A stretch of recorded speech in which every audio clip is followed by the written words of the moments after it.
All right, welcome to the Future of Contact Centers podcast. This is season 2. Can you believe Season it? We're two. on our We got next season. renewed. They didn't cancel us. That's good. So this show's led by myself, Trevor Clark, and Nate Nammour. We're here to talk a lot about industry trends that we see in the contact center space, and really anything. And by the way, before we get started, just to keep in mind, we love to hear from our listeners. And if there's anything you want us to dive into, please shoot us a message. LinkedIn is a great place to do that. Again, I'm your co-host, Trevor Clark. With me is Nate. Today, we're going to be talking about the number one trend in contact centers in 2024. But trick question. This is a trick title because it's not actually a trend at all. It's really the basics of high performance. We think high performance is going to come back into the equation, into the discussion, and as compared to the past few years, which has, in my opinion, been a little bit confusing. A lot of technology has been discussed, like AI, automation, which I'm a huge fan of. But I think we're realizing that those were really big buzzwords, and it's come down to where now we need to realize what that actually means. And I think as the economy is shifting quite a lot, that's going to mean something different for contact centers. So anyway, that's what we're going to talk about today. So again, maybe Nate, let's start it off by, you and I go to some conferences. We've seen the big exhibit rooms. Like, what kind of technology have you been, prior to 2024, maybe say 2023, what did you see out there? Yeah. I mean, looking back at 2023, it was interesting. I think a lot of people were looking for almost cheat codes to get higher performance. When I think of it, and they weren't really like sure of what they wanted to solve. They just wanted to hear about the technology. So like AI that could, AI is actually out there. On everyone's fingertips for as little as like $10 a month if you use the right software. People were trying to invest thousands of dollars in fixing millions maybe, a workforce management model, or helping IVR to minimize hold times, and not really focusing or like thinking about what are my main issues. What does my contact center staffing look like? Who are the people that are supporting my contact center staffing? So if I look back at it, I think a lot of people were looking for cheat codes into higher performance.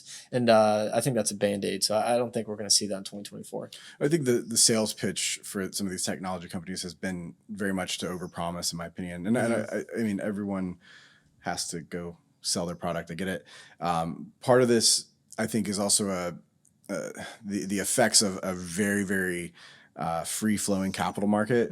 I mean, money has been very, very easy to get hold of relative to history. I think too, like to your point though about what are they getting? I've heard from this too, is like, you can buy technology, but then once you buy the technology, okay, you have access to the technology, but the company that you're buying the technology for actually is not supporting you in your efforts and how you use the technology. So you actually have to go build what you need and what you want. The problem is people that are doing that were thinking that they were going to get the support.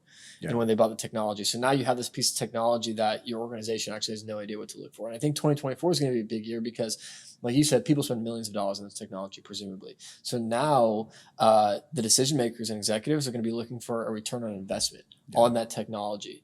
And if you don't have it, it's going to be very disruptive for your business. And it might be true that you're not set up to get that ROI. So I think to summarize what we're saying is there's been a lot of probably hype, a lot of cash flying around. Maybe we've been a little bit lazy to think about ROI and the actual practical steps to delivering high performance and getting a return on that technology investment. We've probably made a lot of investments. And so going into 2024, like we said, high performance is that's what we're calling it, right? Like execution is really what it comes down to. And that's going to, I think, be the trend for this year and maybe the foreseeable future. I think first it starts, we're basically saying this technology that we'll see people buying or engaging in is going to be, I'm going to call it results oriented. Yeah, I like that term. Just like, get out of this massive idea phase and bring it into something very applicable. You were talking about $10 a month ChatGPT or the tools. I would say, I paid $20 a month for the premium ChatGPT, and I can give it a data set, and it'll do advanced analytics for me. That's insane. So like it's right at our fingertips. Why are we overcomplicating it?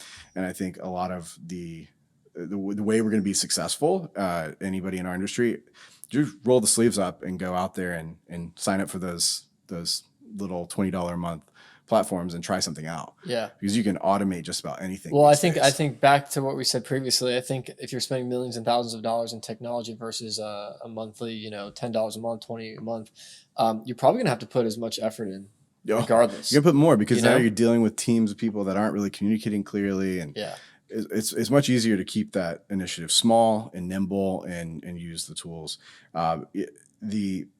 The other thing I would say is just a reminder that automation. Okay, so automation AI, it's some of the bigger things we've heard about in the past year, especially. But I consider AI and automation to be equivalent to Excel, right? So everyone knows someone in their company that's amazing at Excel. They can do a pivot table, and they're like a god. That's the same person that can actually run AI and automation for you. Yeah. It's the exact same skill set, and they should be taking your company down that path. And so again, you don't need the big fancy brands. You don't need the big implementation teams. You don't need millions of dollars. You just need to start doing it. Yeah. Yeah. That's a good point. I think too, to your point, it's a way of thinking, that person who's really good at Excel put a lot of time, a lot of effort into it and say, hey, there's a better way to do this. So you're going to have that same line of thinking if you're going to be wanting to get to that high performance level that we're talking about in 2024. And I think too, like high performance is going to come back as well because customer service right now is huge emphasis on the customers. And I really believe that customers, like me personally, I choose companies that I bank with, that I'm insured with if I have the choice, that have good customer service and they're high performing. Yeah. If they don't have that, then I don't want to call them. I just refuse to work with them. So I think companies that, invest all this money in technology, I think it's great. I think we should go towards technology. But if it's not yielding results, to your point, if it's not yielding high performance, then you're in trouble. Yeah. And so, all right, I want to kind of package these two things up as in terms of high performance, really, again, AI, automation, but that's just part of it. And honestly, a small part of it, right? What I think the most impactful thing to drive performance, this is where we focus most of our time. AI and automation is part of our DNA. That's just BAU. It's an asset. Right. We just keep doing that no matter what. But what really matters is people. Right. And I'm a big believer. We've talked about this for a long time, that the workforce has changed. I think pandemic kind of expedited it, but that was happening 10 years before the pandemic. People have been moving towards flexible work, and that's not going away. And we're really big believers at ShyftOff, but in general across this industry, that flexibility is really the key to actually delivering that next level of performance, so that you can actually reward the highest performers. You can actually you can find ways to excite them. Like they want to, with flexibility, you create optionality. Sure. And the agents that are working on your accounts are there because they want to be there. Yeah. They're choosing you. This is huge. I mean, with traditional models, I think, and by the way, I think every traditional model will likely continue to exist. But I think the new norm is that they also have flexible components and have partners like ShyftOff that add that flexibility. And I think that's how you unlock the majority of your performance. You solve your staffing challenges, and you create that high performance energy, that culture. That's really key in my opinion. So that's the other big, I guess, what I think 2024 is going to look like in terms of high performance. That's how you unlock it. Yeah, I think the workforce is, and that's really challenging, right? Like, how do you, I guess my question to you then is like, how do you unlock a modern workforce? Like, where do you go to get them? Well, I think it's the gig economy. I think 1099 gig economy work is really, I mean, with the right partners, obviously, I think there's a good way to do it and there's a bad way to do it. For us, again, we're looking for the highest caliber, highest performing contact center professionals that can sort of advance the performance of your team. So if you have access to that talent, which you wouldn't otherwise, I would think you'd want those people. Yeah, and to tie that back in, you can identify those individuals through the use of AI and technology, right? Yeah. So, and without complicated, big, promising tech and expensive. Tech exactly. And relying on somebody to show you how to do it. Yeah. So, and I think the other thing we say internally, back to like the focus on the agent from a high performance perspective, it's we jokingly say better ingredients, better pizza, you know, like Papa John's would say. Sure. I mean, it's true. You just have the right people with the right alignment and the work that you're doing, the right engagement. The rest is just going to fall together, in my opinion. And then a couple of things, you know, one final note on this, and we're talking about high performance as almost like a trend. Obviously, we're also saying it's not a trend. It's back to basics, but really and truly, the high performance part of this is the hard part. You know, it's not something you can read on a company's website and click to buy, and then suddenly you're high performing. You have to be diligent. You have to roll your sleeves up and get down to the basics with, again, it starts with the people that are on your team and then empowering them with technology.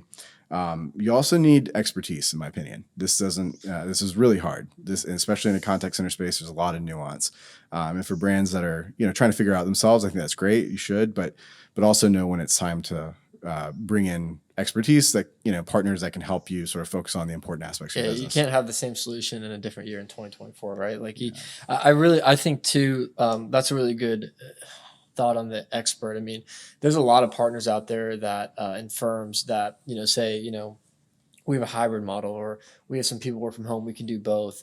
But I think that I would really cautious people, because that could just mean they have 4 or 5 people working from home because of tenure. That could mean, you know, we have a hybrid model because we have to retain people. And I think finding an expert that can actually either do a hybrid model or fully remote and have the technology to back the performance and the support of those agents, all the way from, you know, the owner of the company all the way down to your, you know, customer service agent is big. So when you're looking and saying, hey, I need this solution, whether it's technology or whether it's a work at home environment, whether it's a new BPO partner, I think you really have to start vetting out, you know, how are they supporting? What technologies are they using? Give me real life examples of performance from those agents and show it to me. Because I think back to 2023, when I look at these conferences, like the slideshows and the presentations, all this tech was cool. And like a lot of it's really cool, right? But where are the examples? Like, what are you actually getting out of? And what are your current clients seeing by using this technology? You know, because I think a lot of it is we can do this, which is good. I think technology can do a lot of things, but really what are the results and what are you producing is a big question, I think, in 2024. Definitely. So I think we have a lot of good thoughts here on kind of how things are changing in the market, how maybe funding has forced us to evolve, and we go right back to the old tried and true high performance. So anyway, excited to hear our listeners and viewers' thoughts on this topic. But again, thanks for tuning in. We'll catch you next time. Thanks for coming to our first season 2 episode, by the way. Nice. All right. Thank you, everyone. Bye-bye.